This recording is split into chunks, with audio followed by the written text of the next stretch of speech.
जोरा नाला को लेकर के हमारे यहाँ बस्तर में जम के राजनीति हुई है। बीजेपी और कांग्रेस दोनों ने इसे भांजने की पूरी कोशिश की, लेकिन आज तक इंद्रावती में पानी नहीं आ पाया है। और इस मुद्दे को लेकर के गिरीश शर्मा बहुत लंबे समय से कवरेज करते आ रहे हैं। उन्हीं से जानते हैं कि अब क्या होगा जोरा नाले को लेकर। अब चुनाव आने को है गिरीश, और 1 साल के बाद चुनाव यहाँ पर होने को है, और हमारे यहाँ अभी उपाध्यक्ष भी चयनित हुए हैं इंद्रावती विकास प्राधिकरण में। तो क्या उम्मीद है कि यहाँ से जोरा नाले से इंद्रावती पर पानी आ पाएगा? और जोरा नाला का पानी तो एक प्राकृतिक घटना हो गई कि जो नदी का पानी एक नाले में चला गया। अब उस पानी को जगदलपुर की तरफ ला पाना एक असंभव काम है। सिर्फ इस पे एक राजनीति हो सकती है, क्योंकि जोरा नाला में केंद्र सरकार दोनों राज्यों को आधा आधा बांटने की भी प्रयास के लिए स्ट्रक्चर भी बनाई, लेकिन रेत के चलते हुआ स्ट्रक्चर योजना पूरी तरह फेल हो गई।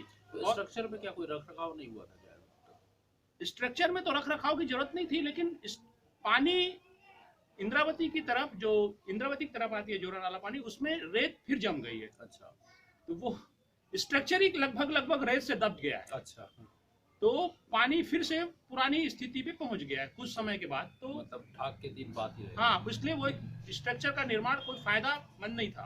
अच्छा, वैसे छत्तीसगढ़ सरकार जो भसकेल का पानी जगदलपुर आता था या इंद्रावती में आता था, उस पानी को भी अप्रत्यक्ष रूप से वो उड़ीसा को वापस भेज दी, क्योंकि भसकेल संगम से कुछ ही दूरी पर एक एनीकेट का निर्माण करके, जिससे बैक वाटर जो जोरा नाला के इंद्रावती के पानी नहीं आने के कारण सूख जाता था, उस हिस्से में भी पानी पहुंच गया है। अच्छा, तो सवाल तो यह है कि बस छत्तीसगढ़ में राजनीति बहुत होती है कि जोरा नाला से पानी लाना चाहिए, उड़ीसा हमको पानी दे, लेकिन छत्तीसगढ़ सरकार अपने हिस्से का ही पानी वो उड़ीसा को वापस कर दे रहा है। अच्छा, तो जिसके चलते तो जो पानी छत्तीसगढ़ के पास आना चाहिए, मिलना चाहिए, भसकेल से आ रहा था, वो ही पानी एनीकेट बना के वो वापस छत्तीसगढ़ को, उड़ीसा को दे दी है। अच्छा, ये मतलब आज की परिस्थितियों में ये कह सकते बहुत महान काम है, क्योंकि अपने स्टेट का पानी कोई दूसरे को देना नहीं चाहता, बिल्कुल। लेकिन अब छत्तीसगढ़ सरकार ने वो काम को कर दिया है, ऐसी स्थिति में जब पानी संकट लगातार बढ़ता जा रहा है। बिल्कुल। तो क्या यही वजह है कि जगदलपुर में जो तीरथगढ़ और चित्रकूट में पानी की लगातार जो कमी होती जा रही है, फालतू कुछ कम होता जा रहा है? नहीं, इंद्रावती में तो चित्रकूट स्थित है, और चित्रकूट इंद्रावती में बहुत सारे एनीकेट बना दिए हैं जल संसाधन ने पानी रोकने के लिए, जिसके चलते गर्मी में चित्रकूट पानी की संकट से जूझता है हर साल, क्योंकि चित्रकूट के ऊपर भी एक एनीकेट बना दिया गया है। ये है बढ़िया। अच्छा, इसमें एक आखिरी सवाल मैं कर रहा हूँ कि जैसे जोरा नाला और उसको लेकर के जो एनीकेट बना है, तो अक्सर ऐसा होता है कि कोई एनीकेट सरकार बनाती है तो विपक्ष खड़ी हो जाती है। तो कि यहाँ पर जब एनीकेट बनाया गया, मान लीजिए बीजेपी के द्वारा बनाया गया, तो बीजेपी जब बनाई तो कांग्रेस का भी आवाज़ नहीं उठाई? अभी कांग्रेस ने बनाया है या कुछ किया है, तो बीजेपी क्या कर रही है? नहीं, उस एनीकेट के लेके कोई आवाज नहीं उठाया। एनीकेट जब बन रहा था तो नगरनार प्लांट बनना था, तो नगरनार प्लांट के लिए सब लोग एक सहमत थे, तो इसलिए वो एनीकेट का कोई भी राजनीति उस पर नहीं हुई। लेकिन बड़ा मुद्दा यह है कि जो जगदलपुर पानी आ रहा था, वो पानी वापस चला गया, मतलब उड़ीसा की तरफ।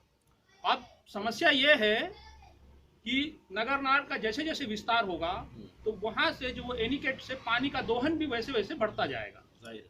तो वो जो पानी जगदलपुर अभी आ रहा था, उस पानी का आने की समस्या वैसे वैसे कम होती चली जाएगी, और नगरनार जैसे बढ़ेगा वैसे वैसे जगदलपुर में पानी नहीं आएगा, जिसके चलते करोड़ों की योजना, अमृत योजना जो चल रही है, जिसमें हर घर 24 घंटा पानी उपलब्ध कराने की बात कह रहे हैं, 2019 से बना है ये पूरी योजना इंद्रावती नदी पे ही टिकी हुई है। अच्छा, उसी से पानी सप्लाई होना है।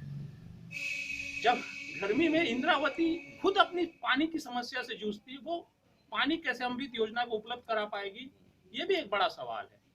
क्योंकि इसके पूर्व भी एक योजना बनी थी जिसका नाम था जल आवर्धन योजना, वो भी ठीक ऐसे ही इंद्रावती के पानी के ऊपर ही आश्रित थी, लेकिन वो योजना फेल हो चुकी है।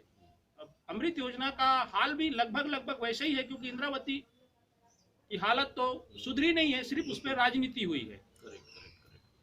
तो चलिए, ये जोरा नाला को लेकर के ये एपिसोड आपको कैसा लगा, हमारे कमेंट बॉक्स में आप जरूर बताएंगे।